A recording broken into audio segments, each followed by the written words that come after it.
Muling nakaranas na magkahiwalay na pangaharas mula sa China ang mga barko ng Pilipinas sa loob mismo ng exclusive economic zone ng bansa.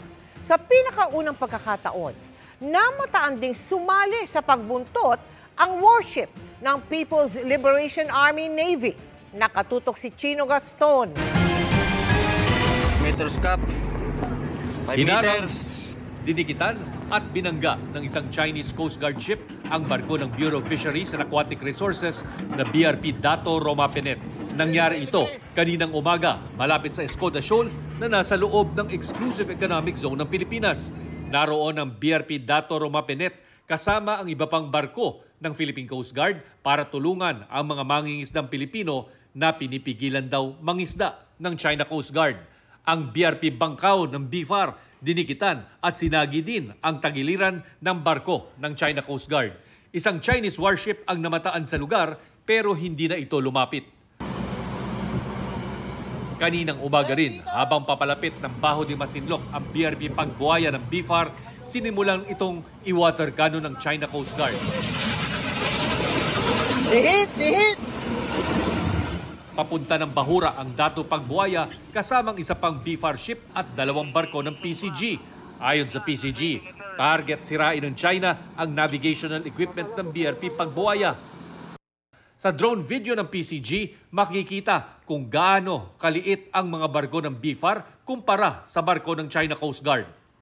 Sa kabila ng panggigipit, matagumpay pa rin nakapaghatid ng supply at krudo ang BFAR sa may 47 Filipino fishing boats. The one that is aggressive here, the one that is provocative and escalating tension in Baho de Masinloc are the Chinese Coast Guard vessels. This is actually the first time that we have documented a PLA Navy warship shadowing a Coast Guard vessel in Baho de Masinloc at a distance of only 300 yards. This is actually an overkill. They have disregarded the collision regulation intentionally.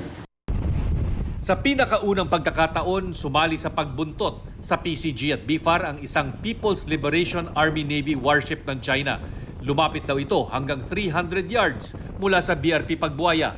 Pero sa kabila nito, sinabi ng National Maritime Council na hindi pa rin ipadadala ng gobyerno ang Philippine Navy para hindi humantong ang sitwasyon sa militar ng China laban sa militar ng Pilipinas. What we would not want to happen is actually kasi when you put a Navy vessel against a Navy vessel, it will only escalate the tension. But the strategy is it's always a white ship play because that is a personality of the Coast Guard, peaceful police.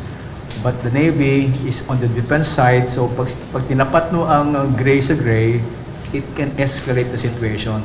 Sa budget hearing kanina sa Senado, tinanong ang Philippine Navy tungkol sa paulit-ulit na agresibong pagkilos ng China sa West Philippine Sea. Binabangga na niyo kami, lahat-lahat na lang na pambubuli ginawa ninyo. Kung natitrite na yung buhay namin, we have to preserve our life. Di ba? So dapat yun yung... Kasi kawawa ako, naawa ako sa ating trupa nandun. I'm not inciting you to fight back. But I am telling you that you have to preserve your life while performing your duty. We have rules of engagement, Mr. Chair. We have to defend ourselves if ever. But again, as much as possible, we cannot do actions that would escalate the situation. Self-defense. We are ready if ever, Mr. Chair, kung sakaling dumating sa ganong sitwasyon, ang ating hukbong dagat ng Pilipinas ay handa po. Para sa GMA Integrated News, Chino Gaston nakatutok, 24 oras.